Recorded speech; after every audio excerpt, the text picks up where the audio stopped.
Haleluya, saudara, shalom, selamat pagi, puji Tuhan. Pagi hari ini kita dapat bersama-sama kembali bertemu dalam program AMD, Art of Worship Morning Devotion. Puji Tuhan, pagi hari ini kita dapat bersama-sama mengawali hari bersama dengan Tuhan dan firman Tuhan sebelum kita melakukan segala aktivitas dan kesibukan kita sepanjang hari ini.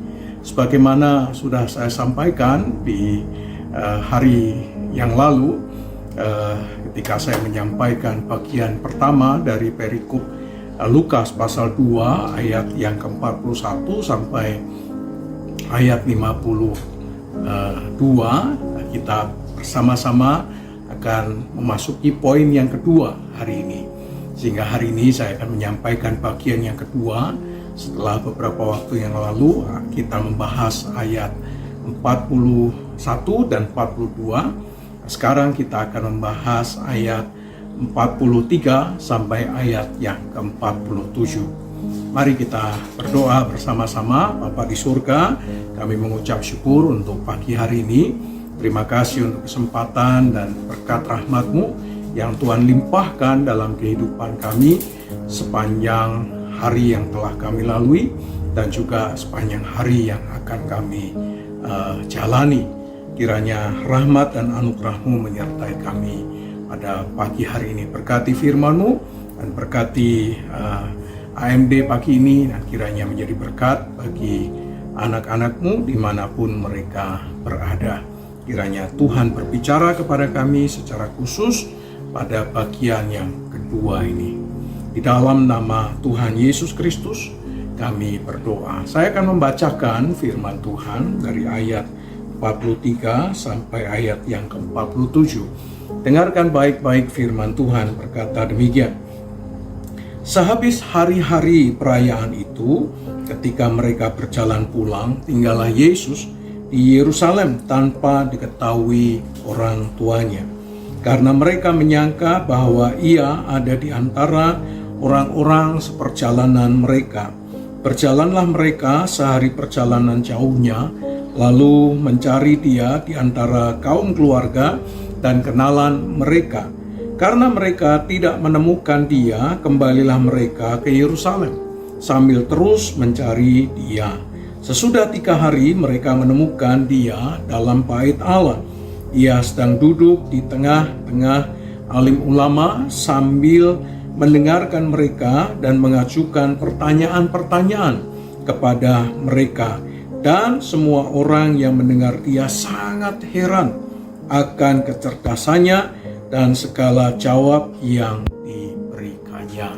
Puji Tuhan, saya berdoa, berbahagialah orang yang mendengar, merenungkan dan melakukan firman Tuhan dalam kehidupannya setiap hari. Garis bawahi kalimat pendek ini, saudara. Tidakkah kamu tahu bahwa aku harus berada di dalam rumah Bapakku? Saudara, kalau kita membaca ayat ini dalam konteks pada masa itu, maka kita mengerti bahwa diskusi di bait Allah yang dilakukan antara Tuhan Yesus dengan alim ulama di Yerusalem ini merupakan diskusi yang dilakukan dengan metode tanya jawab. Ya, Yesus menyampaikan pertanyaan, alim ulama menjawab.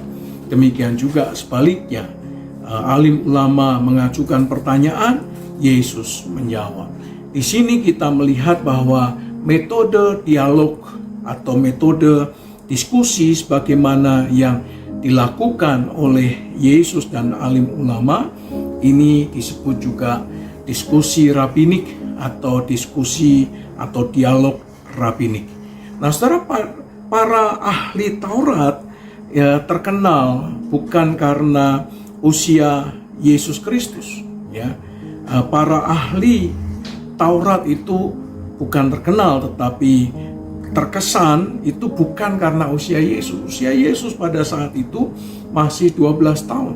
Tetapi mereka sangat heran, terkesima, dalam bahasa yang digunakan terkesan oleh Yesus Kristus bukan karena usianya yang masih 12 tahun, tetapi karena Alkitab dalam terjemahan bahasa aslinya karena sunesis. Apa artinya kata sunesis? Sunesis artinya adalah pemahaman yang mendalam. Jadi Tuhan Yesus Kristus dengan usia yang masih sangat muda belia, berumur 12 tahun, tetapi sudah memiliki sunesis, yaitu sebuah pemahaman yang mendalam tentang hukum Allah, tentang firman Allah, tentang Taurat. Ini merupakan satu hal yang sangat mengherankan para ahli Taurat pada saat mereka berdialog, berdiskusi di antara mereka.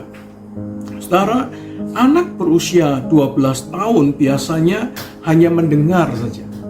Mereka adalah objek atau pribadi yang hanya menjadi tempat untuk mendengar apa yang diajarkan oleh gurunya, apa yang diajarkan oleh mentornya, bukan mengajar anak 12 tahun. Tetapi menariknya dalam dialog ini kita menemukan antara Tuhan Yesus dan para alim ulama ini, mereka saling bersoal jawab. Artinya Yesus tidak hanya mendengar dari para ahli Taurat, tetapi Yesus juga menyampaikan jawaban terhadap pertanyaan-pertanyaan yang diajukan oleh para ahli Taurat atau para alim ulama itu, tetapi juga mengajukan pertanyaan-pertanyaan kepada alim ulama. Jadi inilah yang dikatakan sunesis, yaitu seorang yang memiliki pemahaman yang mendalam. Tidak peduli usianya, entahkah dia masih berusia 12 tahun, entahkah dia sudah berusia sangat dewasa dan sudah tua atau lanjut usia. Nah, dalam perspektif Ibrani, saudara, ini menggambarkan sebuah dialog rabbinik di antara mereka. Dan memang inilah yang seharusnya menjadi proses dalam pertumbuhan iman kita. Dalam pembelajaran orang-orang Ibrani, itu mereka mengenal satu kata, yaitu hafruta. Hafruta adalah sebuah istilah yang dikenakan kepada mereka yang belajar dengan bersoal jawab satu dengan yang lainnya.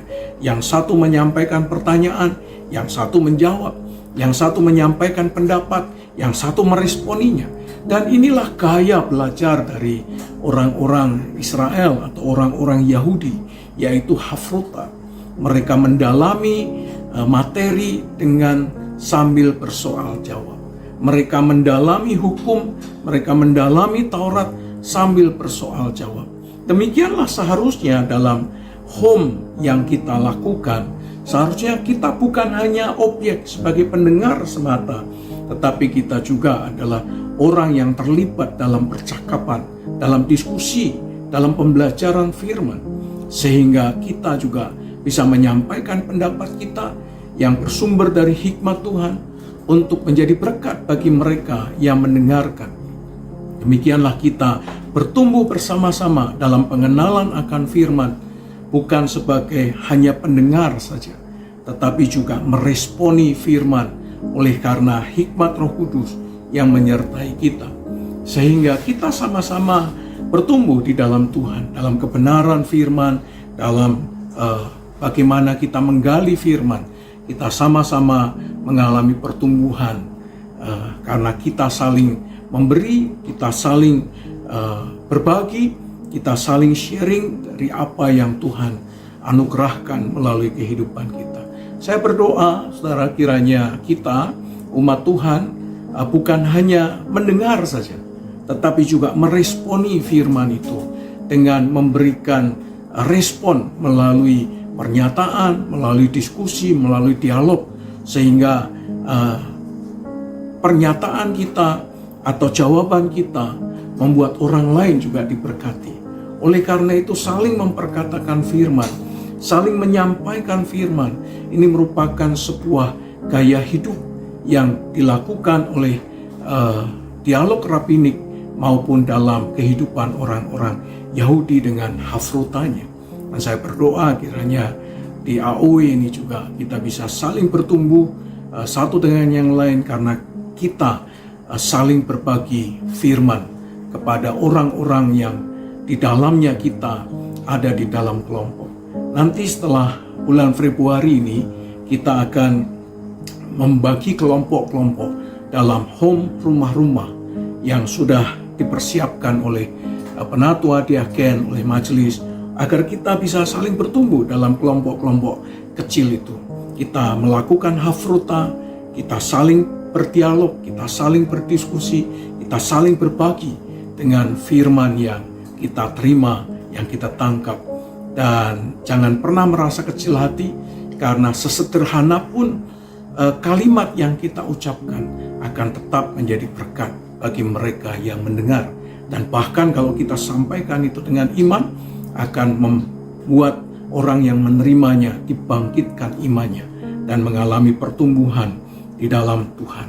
Saudara, dalam perspektif Ibrani, ungkapan rumah Bapakku ini menunjuk kepada sebuah kesadaran relasi ilahi yang unik, saudara, antara umat dengan Bapa. Di sini kita melihat bahwa Yesus tidak memberontak, tetapi menyatakan prioritas panggilan ilahi dengan mengatakan rumah Bapakku. Ini menunjukkan sebuah prioritas dari panggilan ilahi. Dalam pemahaman Ibrani, mencari Tuhan berarti mendalami hukum Tuhan, mendalami hikmat Tuhan, mendalami firman Tuhan sebagaimana yang dilakukan oleh Tuhan Yesus. Aku harus ada di rumah Bapakku. For what? Untuk apa ada di dalam rumah Bapa? Untuk apa kita ada di dalam gereja? Untuk apa kita ada di dalam rumah Tuhan, saudara? Kalau kita mau mempelajari apa yang disampaikan oleh Tuhan Yesus, maka dalam pemahaman Ibrani ada di rumah Bapa, itu berarti mencari Tuhan dan kehendaknya. Mencari Tuhan dan keinginannya dan perintahnya, sehingga kita mengerti kehendaknya, kita mengerti isi hatinya, kita mengerti keinginannya. Untuk apa kita datang ke rumah Tuhan? Apakah hanya untuk bertemu dengan sahabat, teman, dan orang-orang yang kita rindukan untuk kita jumpai di rumah Tuhan? Tidak ada yang salah dengan hal itu. Setelah kita dapat berjumpa dengan orang-orang yang kita rindukan, berjumpa di rumah Tuhan. Tetapi lebih daripada itu, saudara dan saya ada di rumah Bapa, ada di rumah Tuhan untuk mencari Tuhan dan mendalami, menghidupi, merenungkan, menggali firman Tuhan dan hikmat Tuhan melalui apa yang kita dengar, apa yang kita baca. Amin. Jadi kalau saudara pergi ke gereja, pergi ke rumah Tuhan, carilah Tuhan dengan segenap hati, segenap jiwa, dan segenap kekuatan Tuhan. Saudara, pertumbuhan iman yang sejati itu harus melibatkan rasa haus dan rasa lapar. Kalau saudara datang ke rumah Tuhan tanpa rasa haus, tanpa rasa lapar akan kebenaran firman Tuhan, saudara tidak akan dapat apa-apa. Karena datang ke rumah Tuhan itu bukan sekedar aktivitas religius. Kita berdoa, kita memuji, kita mendengar firman. Hal itu baik, tetapi prioritas yang utama ketika kita datang ke rumah Tuhan adalah untuk mencari Tuhan, menghidupi, mendalami, dan mengizinkan firman mempengaruhi kehidupan kita setiap hari. Saudara, kita dipanggil untuk bertanya, untuk berdialog, untuk menggumuli iman bersama melalui hafruta, melalui sharing setelah ibadah, melalui home setiap hari Jumat. Saudara, bukan iman yang pasif. Oleh karena itu saya dorong saudara aktif untuk menyampaikan pendapat. Saudara jangan merasa bahwa pendapat saya hanya begini saja. Pendapat saya terlalu sederhana. Saudara, sesederhana apapun pendapat saudara pasti akan jadi berkat bagi banyak orang. Mari kita bersama-sama di rumah Tuhan, di AOW ini, kita menggumulkan iman kita yang aktif kita hidupi bersama-sama, bukan iman yang pasif. Saudara, tahukah saudara bahwa identitas di dalam Allah harusnya lebih kuat daripada ekspektasi sosial dan keluarga. Prioritas di dalam Tuhan itu jauh lebih kuat dibandingkan identitas kita secara sosial di tengah-tengah masyarakat. Mari tunjukkan identitas saudara sebagai anak Allah, sebagai orang-orang yang beriman, sebagai orang-orang yang merindukan dan mencari wajah Tuhan. Amin. Amin. Mari kita berdoa. Bapa yang baik yang kami kenal di dalam nama Tuhan Yesus, terima kasih Bapa, kiranya kami menjadi orang-orang yang disebut sunesis, orang yang hidup bertumbuh dalam pemahaman yang mendalam akan pengenalan akan Kristus dan juga akan pengenalan akan firman Tuhan. Dan kiranya kami sungguh-sungguh menjadi pencari-pencari wajah Tuhan dan mendalami menghidupi firman dengan sungguh-sungguh, karena iman itu yang kami hidupi bersama-sama. Tanpa firman Tuhan kami tidak akan mengalami pertumbuhan. Kiranya kami boleh men-sharingkan firman, kami saling berdiskusi, kami saling mendorong, saling menguatkan satu dengan yang lain, yang menggambarkan iman yang aktif, bukan hanya sekedar aktivitas religius, kami hadir, mendengar, duduk, dan kemudian pulang. Tetapi kami mengambil bagian dalam saling mensupport, mendukung satu dengan yang lainnya. Terima kasih Bapak, kami bersyukur. Di dalam nama Tuhan Yesus Kristus, Tuhan memberkati engkau dan melindungi engkau. Tuhan menyinari engkau dengan wajahnya dan memberi engkau kasih karunia. Tuhan menghadapkan wajahnya kepadamu dan memberi engkau damai sejahtera. Di dalam nama Allah Bapa, Allah Putra, Allah Roh Kudus. Di dalam nama Tuhan Yesus Kristus. Haleluya. Amin. Puji Tuhan saudara, saya berdoa kiranya kita menjadi orang-orang yang sunesis, ya, memiliki pemahaman yang mendalam, dan juga kita menjadi pencari-pencari wajah Tuhan bersama-sama dengan orang-orang yang kita cintai, saling menguatkan, saling mendorong, saling mendoakan. Amin. Selamat beraktivitas sepanjang hari ini. You are blessed.